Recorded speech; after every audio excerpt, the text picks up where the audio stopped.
Hi, and welcome back to the Pleasing God Podcast, a show focused on helping Christians to think biblically, engage practically, and live faithfully for the glory of God. I'm your host, Jonathan Soul, and on this episode, I want to talk about the Christian and social media. Really, what's a biblical approach to how we engage on the various platforms that we use, whether it be X or Facebook, Instagram, and so forth. And I want us to think through biblical principles for using social media and then address some common pitfalls that Christians can face on social media, and then just look at practical ways that we can honor Christ through our online presence. I know that some years ago, I kind of set up my own resolutions for the use of social media. And I was just looking around, and it started to seem like it was getting rather nasty, even among professed believers, and arguments online that no one wins, but everyone reads, and just some nasty rhetoric. And so I kind of created my own set of resolutions for how I would engage with social media and online presence. And one of them was that I resolved never to post anything overly emotional. If I had my emotions were going for some reason, whether I was sad, or maybe even overly elated, upset, but at that point, when my feelings are really kind of seem to be in control, that's not a good time to post anything on any platform. And so I resolved never to post emotionally, or if I was just unsettled. I also resolved never to post later on into the evening. And this is just, again, a matter of wisdom and prudence for my own life, but my sharpest and most focused times, it begins in the morning.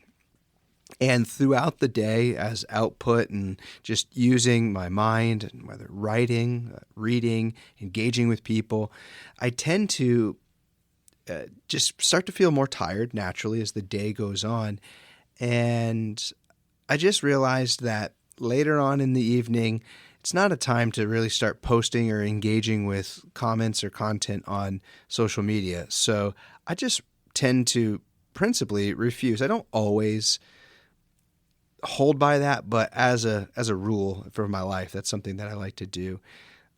And then the third thing is just being winsome about what I say and what my online presence is about, because we all will develop an online reputation of, the kind of stuff we post, the kind of stuff we retweet or share or like.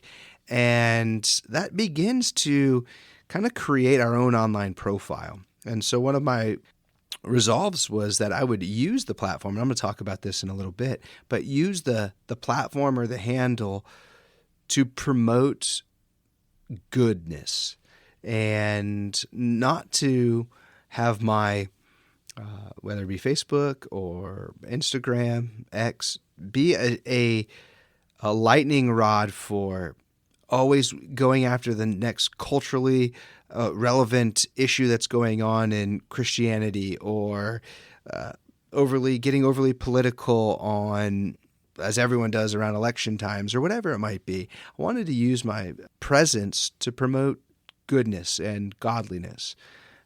So those were just kind of my three resolutions: not to be emotional, not to post late at night, and to use my platform, to use that position to promote godliness, goodness, maybe thought-provoking posts and things of that nature. And so even before we talk about some of the biblical principles, I would just encourage you, if you have an online presence or you use that, how are you using that? And do you have your own rules or resolutions? If you don't, I would encourage you to sit down and just think carefully about what you do and don't do online, and how that can be a reflection of what you value. I think it'd be a good thing, and it's just, again, worth thinking carefully about. But let's talk about biblical principles for the use of social media. And I want to first state the obvious. Words matter. Whether they're spoken or whether they're typed or posted or reposted, our words matter. And we should not take that for granted, because once we post, it goes out. We can maybe delete it, but we're putting ourselves out there, and we're putting ourselves behind the thing that we say or the person that we follow and so forth. So be mindful that words matter. And Paul tells the Ephesians in chapter 4, verse 29, "Let no corrupting talk come out of your mouths, but only such as is good for building up, as it fits the occasion, that it may give grace to those who hear." It's a wonderful verse and a reflection on how we should think about our use of social media, the power of our words to build up or to tear down. And when we apply this, how do we engage with disagreements online? Are we responding with wisdom and kindness? Are we in violation of Ephesians 4:29? When you think about biblical principles, remember, we are to guard our hearts and our minds. There are many things on social media that a Christian should not view, that should not come across their reels, whatever it might be. And there are dangers and there are pitfalls throughout.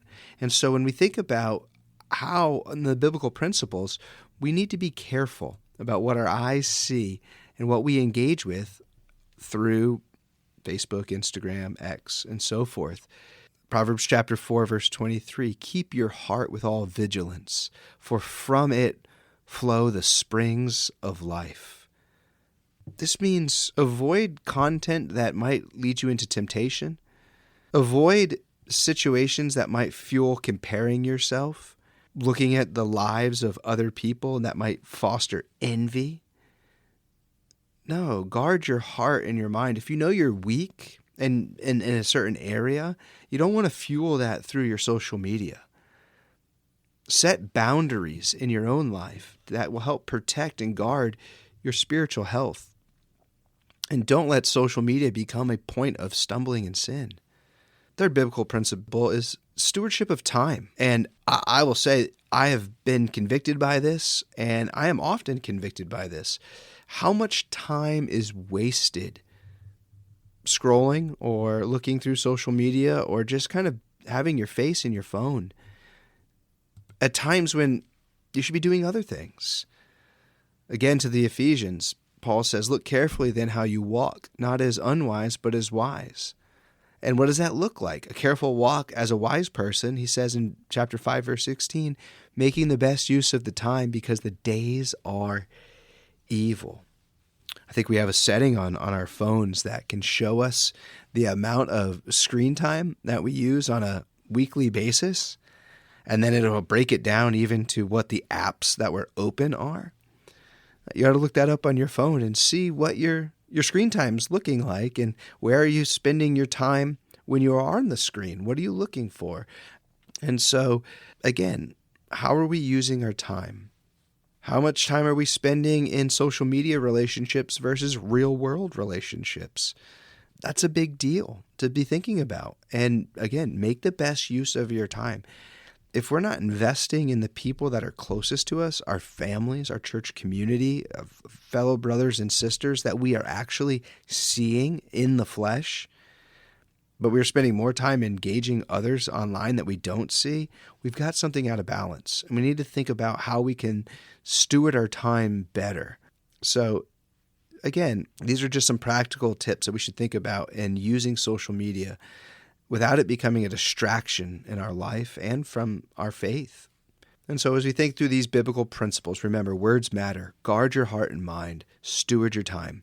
The Bible speaks to this, and then how we are to do these things. Well, then what are some common pitfalls that we see? What are some things that maybe as you're listening to this, you can say, hey, I can relate to some of these that Christians face on social media? Well, I think the first one that we can certainly all somewhere agree with is pride and even self-promotion. There's a temptation, if we're active on social media, to seek validation through the amount of likes, shares, and followers that we have. It's this idea that the bigger the platform, the more value and validated that I am. And I just want to caution against that. It can become a dangerous pitfall, and it also can become addicting. You get a post that might go semi-viral for whatever you're following or who watches and is a part of your social media platform, and that ranges, again, depending on the size, but you want to kind of like keep up the momentum. So now it's like, well, I promoted myself on this one. I had a really good tweet here, or this post got shared so many times on Facebook. Lots of people liked my Instagram picture about this. You want to kind of keep that up, and you think that as you keep that up, there's validation here. That's a temptation to guard against, because it can become a distraction, and then it also can become an obsession. Same with, again, self-promotion. It's a challenging thing to do, and to understand how we are not to show conceit, but to demonstrate humility, even in our social media. Philippians chapter 2, verse 3, we read, "Do nothing from selfish ambition or conceit, but in humility count others more significant than yourselves." And so here's a pitfall. That pride and self-promotion can tend to overtake a Christian in the use of social media. Be careful. Be mindful of this pitfall, because it can become a danger zone. Here's a second pitfall. Engaging in online arguments. I can admit that I've done it, and it is foolish. It does no good. There's not many people that want to reason through their computer screen, but there are many people that want to convince you that their position is correct or their views are right on their computer screen. And I've not seen many arguments won, but I've seen two sides lose in online arguments, because what they reveal is ignorance and immaturity. And this goes in direct contrast to how the Apostle Paul instructs Timothy to behave as a man of God. To a young pastor, he says to him, have nothing to do, this is in 2 Timothy 2, have nothing to do with foolishness, ignorant controversies. You know that they breed quarrel. And the Lord's servant must not be quarrelsome, but kind to everyone, able to teach, patiently enduring evil. And so this takes discernment. You don't have to engage in every online argument. You don't necessarily have to engage in any real online arguments. But if you do, and you feel like you need to, because it's actually personal and it involves something in your community and not, engaging with an argument from some guy overseas or across the country that, again, does no good, know when to engage. There's a time to speak, and there's a time to stay silent. And know when it's time to pray. And that's oftentimes a challenge that we can have. We want to respond to this post, or this person, it seems to be speaking about a theological position that's different than mine, or whatever it might be, and I just want to correct that person. Listen, you don't have to be that person. And let me also give you a word of encouragement, or maybe exhortation. There are many other people that read your online arguments, never give an impression on that, but they're reading it. And it's causing them to form opinions and conclusions about you and your maturity. So, again, when it comes to online arguments and division, you're not accomplishing anything of significance for the kingdom when Christians are just fighting with each other online. Or when you try to engage the atheist to convert him to Christianity through the Facebook comments. Another one is comparison and envy. And this is just, again, I had alluded to it earlier, but this can be a pitfall. When we look at what other people have online, we look at their Instagram lives, and we think everything's perfect. Pictures don't tell stories. They just portray what we want them to portray. And just remember that. Nobody's life is better or more perfect than what you see online. And so there can be a false sense of where somebody is at, and then you want to compare yourself to that person. It's challenging. And if you're somebody who's got a platform, be mindful that you're not trying to portray something that you're not. Portraying this kind of perfect life and a life without struggle and a life without challenges, and you don't have your bad days too. We all do. So we need to be mindful about what we project of ourselves and how we compare ourselves with others online.